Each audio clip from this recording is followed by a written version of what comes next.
Kalau lu tanya gua tab 2 jutaan yang bagus, mending lu beli ini aja deh.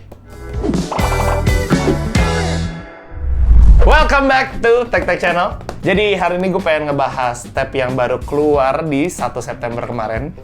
Betul sekali, yaitu adalah Huawei MatePad T10s. Oke, di sebelumnya tuh gue udah sempet juga nge-review MatePad yang 10,4 inch. Oke, buat kalian yang belum nonton, langsung cus aja nonton.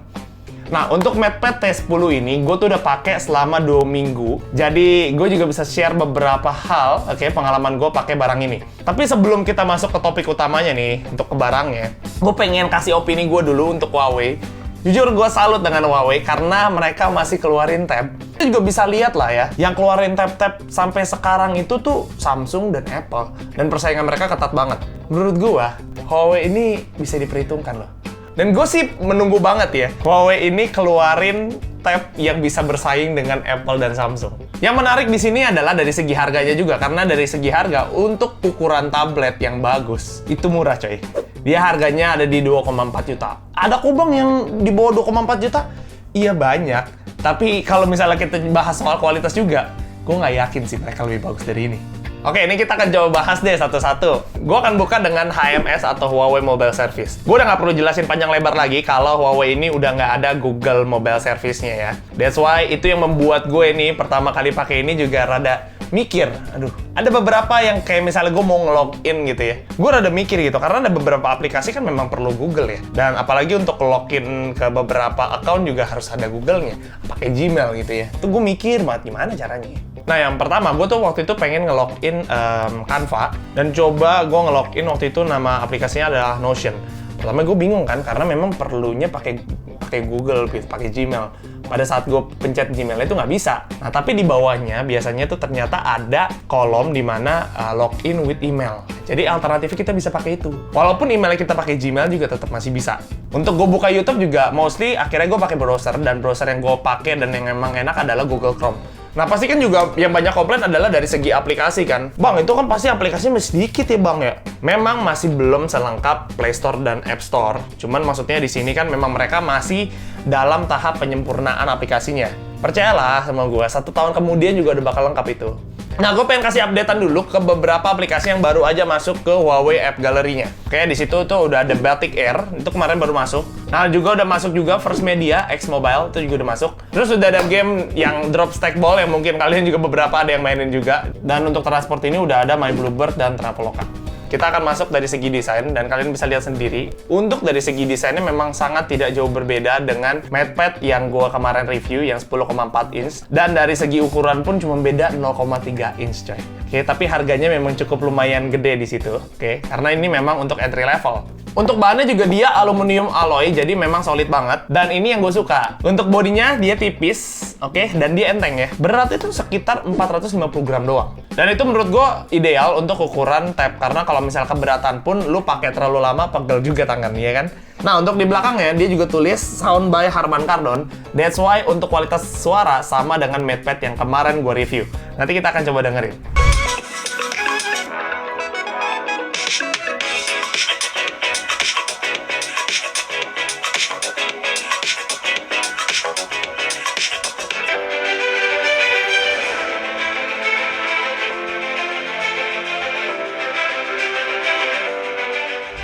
Di sini memang kamera dia cuma satu ya.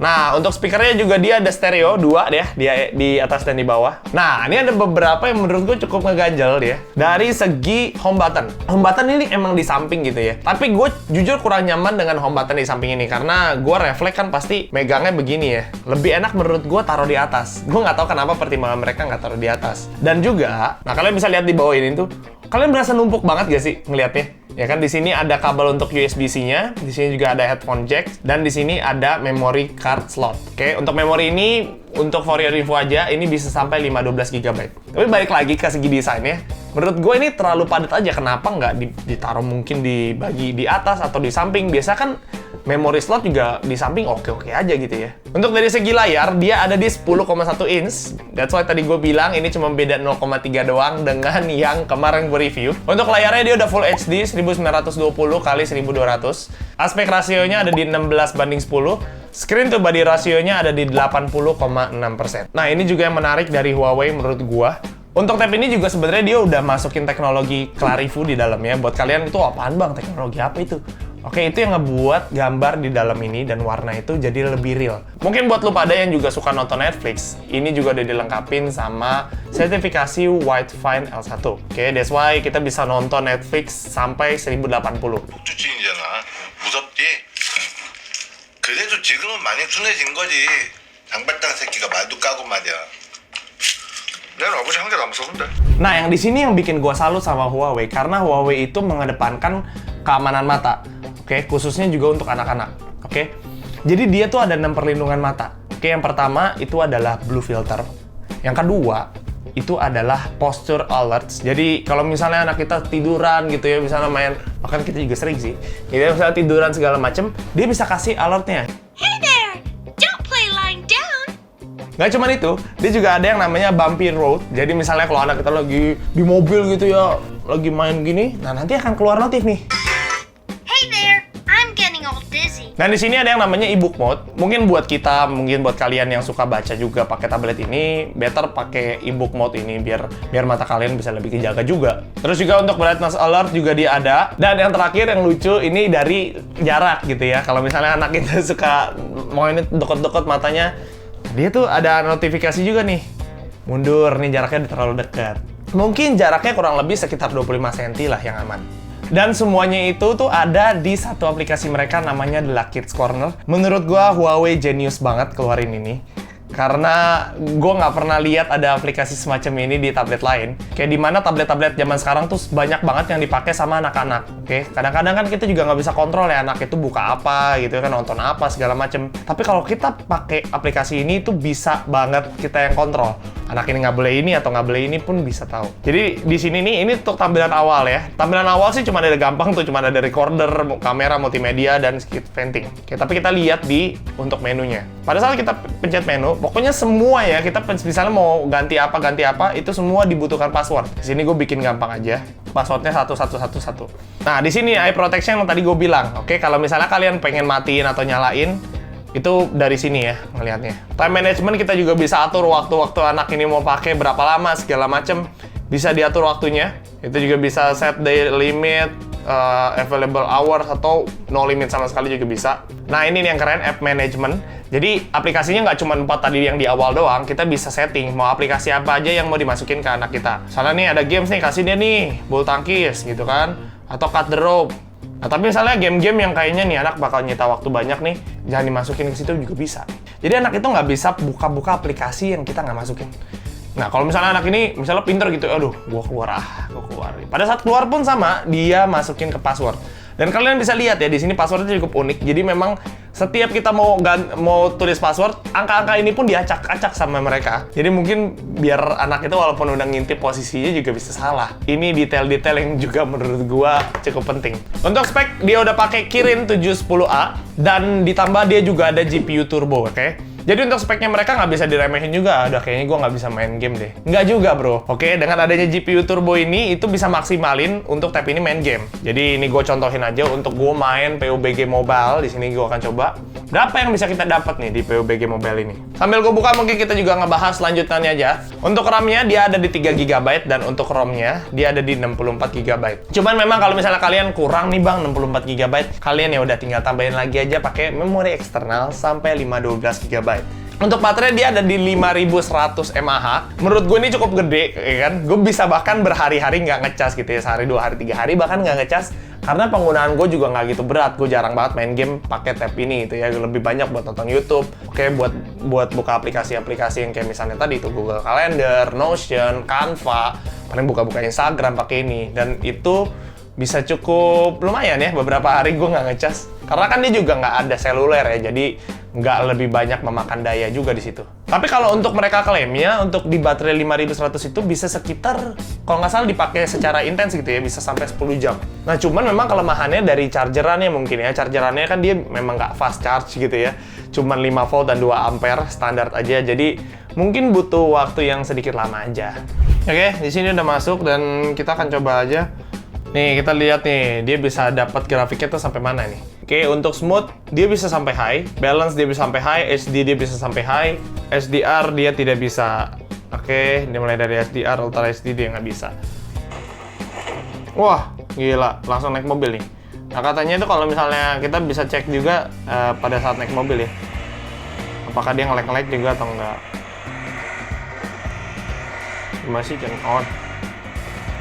Jujur gue jarang banget main PUBG. Kalian bisa lihat ya tuh grafiknya ya. Grafiknya masih aman banget untuk kita main game. Oh, tidak nge-lag sama sekali guys.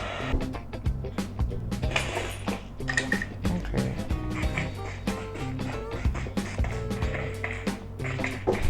Oke, dan untuk multitasking pun gue sering pakai ini gitu. Nah, dia itu bisa multi screen. Caranya adalah ini kita tinggal bikin kayak gini nih. Set. Kita tinggal klik atasnya nih, di pojok kanan atas. Nah, oke, kita mau sama apa nih? Kalender, misalnya. Bisa juga, atau misalnya sama notes. Oke, sama notes misalnya. Gue juga sering nih, jadi gue bisa, gue copy paste-nya gampang nih, misalnya pakai ini ya. Kita tinggal drag doang. Tinggal drag set, ceplung.